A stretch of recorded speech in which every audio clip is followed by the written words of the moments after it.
Haribol, Namaste, welcome back again to another reading of Krishna book. Please accept my respects. And as usual, we're going to start with our hearing and chanting of Krishna's names. Kirtan Meditation, so please join in.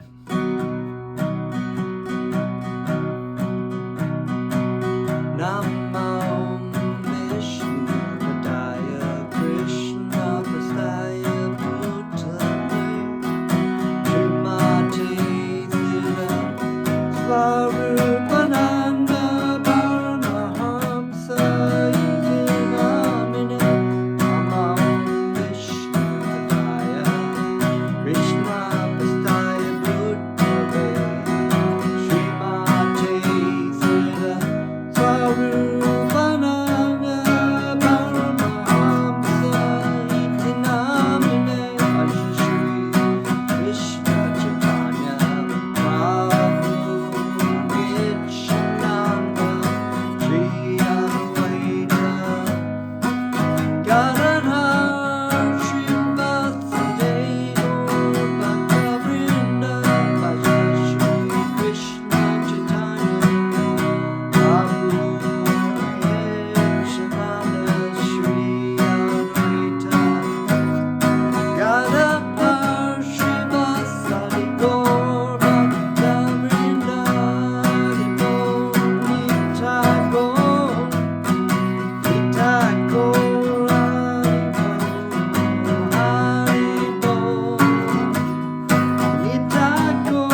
Haribol.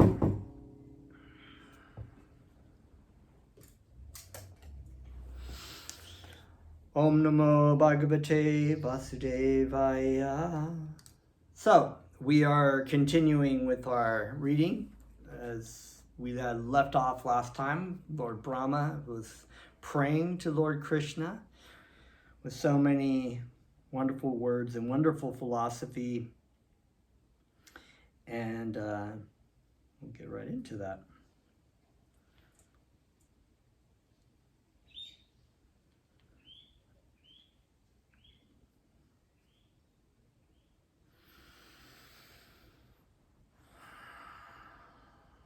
A person with a poor fund of knowledge may think that because you are the son, this is Lord Brahma praying to Krishna, because you are the son of Maharaj Nanda, you are not the original person, that you are born just like a human being. They are mistaken.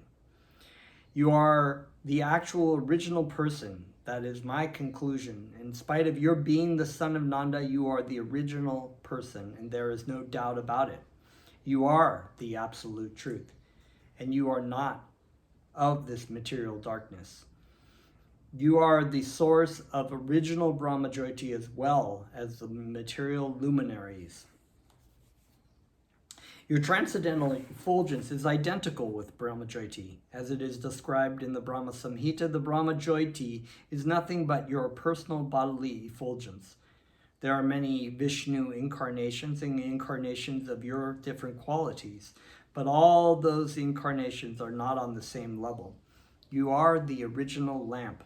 Other incarnations may possess the same candle power as the original lamp, but the original lamp is the beginning of all light. And because you are not one of the creations of this material world, even after the annihilation of this world, your existence as you will continue. Because you are the original person, you are therefore described in the Gopala Tapani, the Vedic Upanishad, as well as in the Brahma Samhita, as Govindam Adipurusham. Govinda is the original person, the cause of all causes. In the Bhagavad Gita also it is stated that you are the source of the Brahman effulgence. No one should conclude that your body is like an ordinary material body. Your body is akshara, indestructible. The material body is always full of threefold miseries. So the threefold miseries are the miseries created, as we remember, created by natural forces, hurricanes, bad weather, whatever it might be, tsunamis, tornadoes. There was a big tornado in the Midwest recently, so it created a lot of misery. There's the misery created by other living beings. So it can be either human, in a human form, or bugs or bacteria. The COVID virus, creates a lot of misery.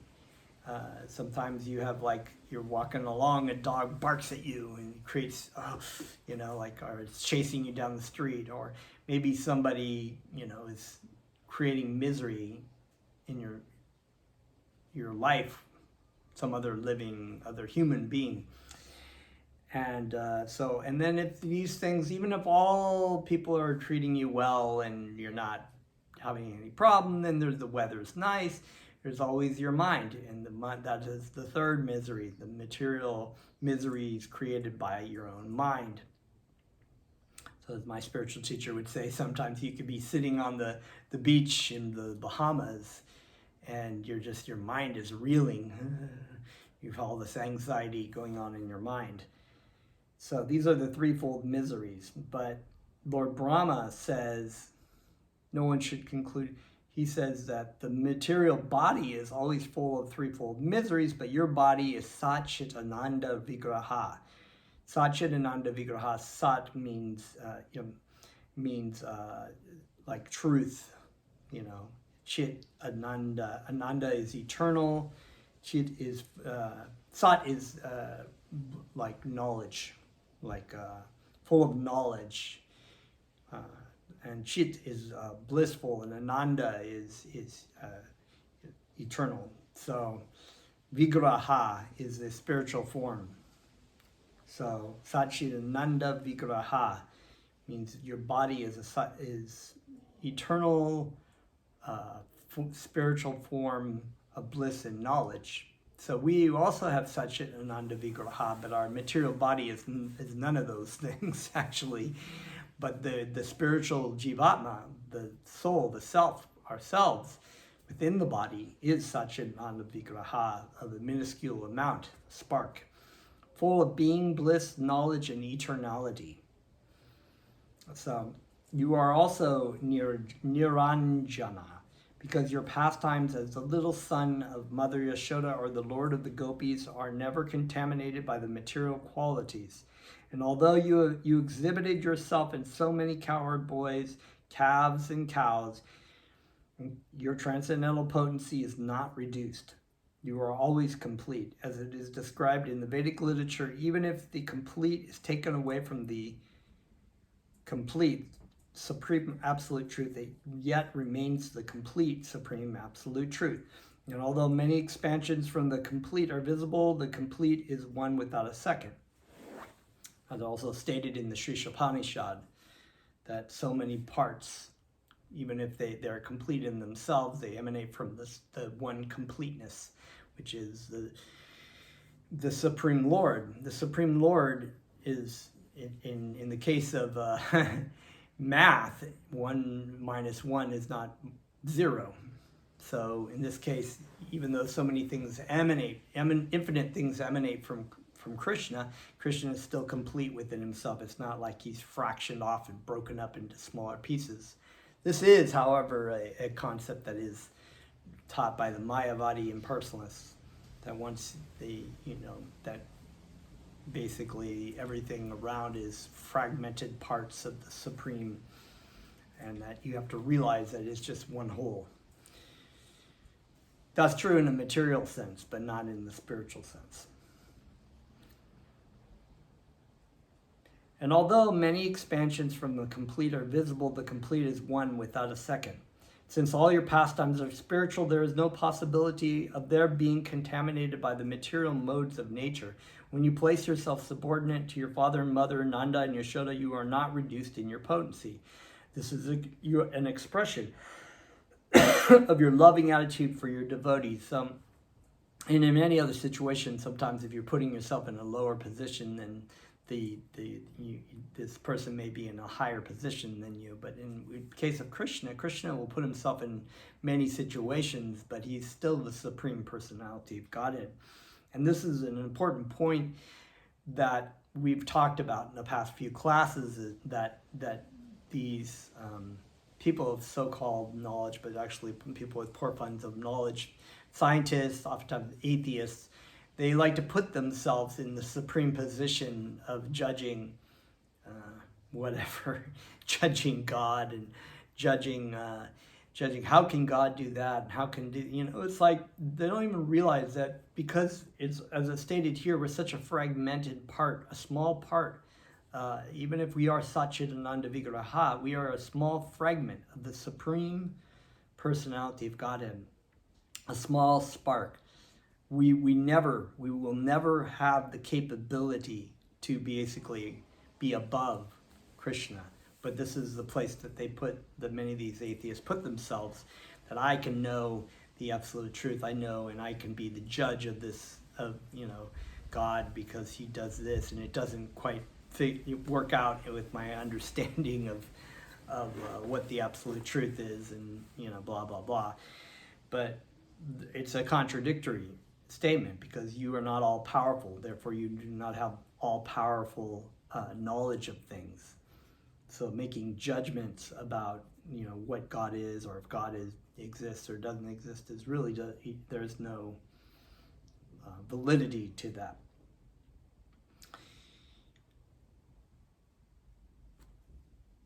Okay. When you place yourself subordinate to your father and mother, Nanda and Yashoda, you are not reduced in your potency. This is an expression of your loving attitude for your devotees. There is no other competitor or second identity than yourself. A person with a poor fund of knowledge concludes that your pastimes and appearance are simply material designations. You are transcendental to both nescience and knowledge, as it is confirmed in the Gopala Tapani. You are the original Amrita, nectar of immortality, indestructible. As it is confirmed in the Vedas, Amrita Shashvatam Brahme. Brahman is the eternal, the supreme origin of everything, who has no birth, no death. In the Upanishads, it is stated that the supreme Brahman is as effulgent as the sun and is the origin of everything. And anyone who can understand the original person becomes liberated from the material conditional life. Anyone who can simply be attached to you by devotional service can know your actual position, your birth, appearance, disappearance, and activities. As confirmed in the Bhagavad Gita, simply by understanding your constitutional position, appearance, and disappearance, one can be immediately elevated to the spiritual kingdom after quitting this present body. Therefore, to cross over the ocean of material nescience, an intelligent person takes shelter of your lotus feet and is easily transferred to the spiritual world. There are many so-called meditators who do not know that you are the Supreme Soul. As stated in the Bhagavad Gita, you are the Supreme Soul present in everyone's heart. Therefore, there is no necessity of one's meditating on something beyond you. One who is always absorbed in meditation on your original form of Krishna easily crosses over the ocean of material nescience. But persons who do not know that you are the Supreme Soul remain within this material world in spite of their so-called meditation. If by the association of your devotees a person comes to the knowledge that Lord Krishna is the original Super Soul, then it is possible for him to cross over the ocean of material ignorance. For instance, a person becomes transcendental to the mistake of thinking a rope is a snake. As soon as one understands that the rope is not a snake, he is liberated from fear. For one who understands you, therefore, through your personal teachings as stated in the Bhagavad Gita, or through your pure devotees as stated in the Srimad Bhagavatam and all Vedic literatures, that you are the ultimate goal of understanding, he need no more fear this material existence. So fear is this great enemy. People are in intense anxiety and fear, even if they don't, say, "Oh, I'm not afraid," whatever. They are afraid because they don't understand. They don't really have an understanding. They base everything based on the material body, really. That premise alone. Starting with that premise that I am this person, I am, white, I am black, I am tall, I am a woman, I am old, I am young, I am gay, I am straight, I'm a transgender, whatever, I'm a goat. It's all in a false premise. So this misunderstanding alone creates misery. And as they would say, ignorance is suffering. So if you're ignorant already of who you are, that alone can create so much suffering, because you'll continually try to find some kind of pleasure through the material body in many, many multifarious ways. And so this is the premise that you can start from. That actually the devotee understands that, well, I've been looking, as they use the example here in Bhaktivedanta Swami uses, I see the rope and I think it's a snake. In other words, I see my body, I think that's me.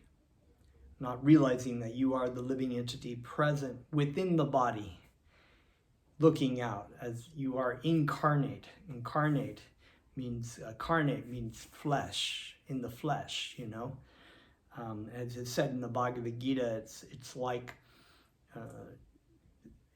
present. I think it might be the Katha Upanishad, about being a living entity as if situated on a machine.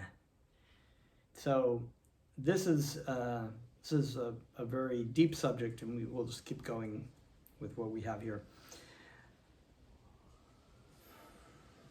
On the other hand, persons who falsely think themselves to be liberated without taking shelter of your lotus feet fall down because their intelligence is not pure. So even a person who's attempting to try to be liberated from the material, and they may understand aham brahmasmi, I am a spiritual soul, I'm spirit soul, but they may not understand who is the supreme soul and who or what we're supposed to be doing. So as we've talked about before, there are three elements to the science of identity. And when we use the word science, science of course means the truth of our identity. Real science, not just the speculative science, but actual real knowledge. Aham brahmasmi. First of all, foremost, I am not my body. I am not a material body. I am not my mind. My body is consistently changing. The chemicals are changing. They're coming in and out, but I'm ever present. I am present within this particular body. I'm incarnate. So that I know I am not a material being. I am a spiritual being having a material existence in this life and in many lives probably as well. So the second is I am not, it's my position. I am not the supreme spirit. In other words, oftentimes people come to this conclusion that, well, I'm a spiritual entity, I am the whole thing. And that's a false conclusion. We are not. We are dominated by the supreme soul or super soul or Krishna. We are dominated. We are a spark of God, but we are just marginal in size. We are the same in quality, but not in quantity. And then our function is to re-engage in our loving service to the Supreme Lord, to this higher personality. And so here it is often said that people who don't come to that last point of understanding that I need to reinstate my relationship with God, they can fall down and get re-influenced by the material energy. We're not strong enough to actually pull ourselves out of the material world by our own strength. This is why what I was talking about, the difference between the descending and the ascending position, our way of trying to understand the absolute truth. We try to use our own powers, our own mental capacities to try to pull ourselves out of or to reach out of the material element. We will never succeed in that. It's just too powerful to be in. Just try to understand that. If one therefore thinks that the supersoul is something different from your personality and thus searches out the supersoul somewhere else, in the forest or in the caves of the Himalayas, his condition is very lamentable. Your teachings in the Bhagavad Gita are that one should give up all other processes of self-realization and simply surrender unto you, for that is complete. So ultimately we come to this point that it doesn't matter what religious process you have to come to a point of understanding that I am not powerful enough to get out of my own suffering condition, that I have to surrender to God. When you surrender to God, please God, tell me what I need to do. Please God, I am not strong enough to do these on my own. Please give me guidance. That is a surrendering process. And then the surrendering process keeps and continues. God gives you the ability to understand, or maybe even come into contact with the pure devotee of God to instruct you about what you need to do. There's a more surrendering right there. You may start to feel like, oh, well, I actually know what's better than my own spiritual master, or, I'm surrendering to this person, but I know better, which is, if we've read the Bhagavad Gita, we know that was Arjuna's situation. He was feeling like he knew better, so he would lecture Krishna about the religious principles and stuff, that Krishna is the Supreme Personality of Godhead. All the Vedas and everything emanated from Krishna. Those are all Krishna's instructions and for society. And so to lecture him on that is kind of presumptuous. So let's read on. Your teachings in the Bhagavad Gita are that one should give up all other processes of self-realization and simply surrender unto you, for that is complete, because you are supreme in everything.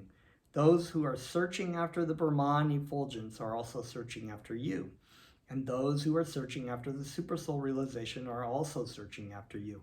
Actually, everyone is searching for Krishna, but we are so enamored by the material energy, that whatever our desires are really searching for Krishna. What are we searching for in Krishna? We want a complete happiness and peace and satisfaction. That's completely natural of the soul. But we externalize it by focusing it on things with our senses. So, oh, there's a girl. That girl will bring me happiness. That's my Krishna. I will focus on that girl. I will try to get that girl, and that girl will be my girlfriend or whatever. And so maybe you do get it, maybe you don't get it, but then you always find that it's never satisfying. And then you're like, oh, that girl was not it. Maybe I got to go for this other girl, It's like some people go on through their whole life going from girl to girl to girl, or guy to guy to guy. Or, oh, if I get the newest Tesla, that'll make me happy. That's my Tesla, it's my Krishna, But what are we really looking for? We're looking for happiness and satisfaction. And then we always try to find it in the things of this world. And because of that, we create so much more suffering for everybody. It's a completely self-centered attachment. But it's not self-centered to want to have a loving relationship with God, with Krishna. That's not self-centered. That's very normal. That is normal. That's the way it's supposed to be. So it's not that you can't have things in this world, but the desire for all those things is what we have to check. We have to realize, why do I have these desires for this? Is it really for my well-being? Is it really for a relationship with God and reinstating? We'll find that actually, if we really reflect on that, we realize, no, it's not. So that's why I say, and those who are searching after the supersoul realization are also searching after you. You have stated in the Bhagavad Gita that you yourself, by your partial representation as the supersoul, have entered into this material cosmic manifestation. You are present in everyone's heart, and there is no need to search out the supersoul anywhere else. So God is always with us. We never need to feel alone, because God is always with us. Krishna is always with us. And we feel like, oh, Krishna or God, please show me the way. We don't have to look off somewhere. We can just pray right here, present, because he's closer to us than anything else. You are present within everyone's heart, and there's no need to search out the supersoul anywhere else. If someone does so, he is simply in ignorance. So people they look all over the place for things to try to find happiness and try to find God. And they're looking and looking and looking, and they don't realize it's just here. It's always here. That's why Jesus Christ, the Lord Jesus Christ, said, the kingdom of God is within. The kingdom of God is within. God is there with you. And it's not just the, kingdom of God. It's not just the kingdom. It's, God is in his kingdom. So God is always there, present. Your presence is everywhere. Okay, so he says, one who is transcendental to such a position understands that you are unlimited. You are both within and without. Your presence is everywhere. And actually, yeah. So the devotee also knows that he's not only in my heart, he's everywhere. He's present everywhere. He's present everywhere, but he is not everything. So, if you say, well, this guitar is God. No, it's an energy. He's present within the guitar. He's present within the material elements of my body. He's present everywhere, but he is also outside of everything. So he's within and he's without. That is the meaning of God. Your presence is everywhere. Instead of searching for the supersoul anywhere else, a devotee only concentrates on his mind on you within. Actually, one who is liberated from the material concept of life can search for you, others cannot. The simile of thinking the rope to be a snake is applicable only to those who are still in ignorance of you.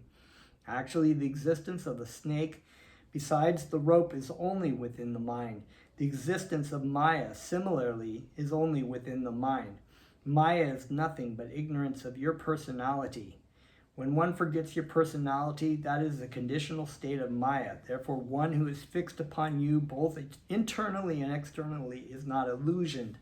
So Maya, yeah, is a great point, and we'll probably just stop there. But just one more point on that is that Maya means not this. In other words, the material energy influences the living entity to believe that he is the controller. He is the Lord and Master. He is the center of the universe, and he gives them that attitude. So oftentimes people will say, I can't see God. I can't see God. But the devotee of Krishna who has dedicated his life sees God everywhere.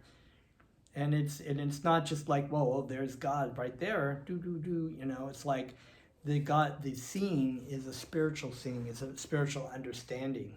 And so, it was funny because I saw this post today and I was thinking about that they were trying to be clever and they were showing a picture of a cathedral and they said, what is the purpose of this in society? And they were trying to say, well, I guess a church, they built this church and they don't believe in God, and people just go there and they're not really doing anything. But even a person who believes in God, but maybe has maybe not quite clear understanding of God, if they're trying to cultivate their relationship with God, then of course, yes, that cathedral has a purpose in society. And also because all the elements in there, Krishna is present within all those elements. And if you utilize those things in the service of Krishna, in the service of God, you are utilizing his energy. It becomes spiritualized. So we're going to utilize this guitar in the service of Krishna right now. Thank you very much. Don't forget to subscribe and like and share. And find my pick.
that is all for tonight.